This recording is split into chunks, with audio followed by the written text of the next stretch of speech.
Bang, betul ke? AI akan ganti semua kerja dekat dunia ni bang? Saya rasa kalau saya pergi dekat kedai, ada tak sayur warna pink? Hei, dunia sekarang ni bang kan. Lepas ni semuanya AI. Abang kerja macam ni lagi bang? Kenapa tak tukar jadi AI je? Sebab semalam saya ada tengok video. Dia duk petik-petik buah strawberry kat ladang. Abang tahu tak, strawberry tu ada ibu. Kita petik anak dia, kita pisahkan ibu daripada anak tau bang. Tapi kan bang, sekarang ramai AI pun bahaya juga kan bang? Nak tahu tak bang, sebab apa panas? Sebab AI lah.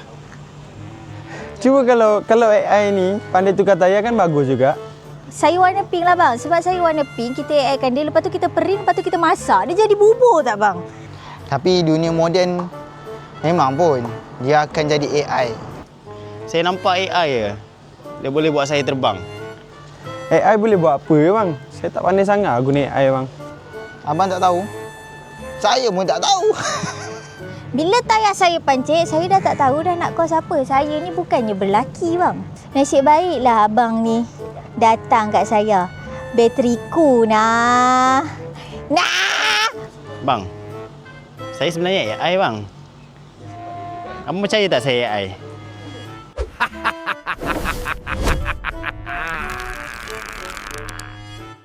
Bateriku.com Breakdown Buddies.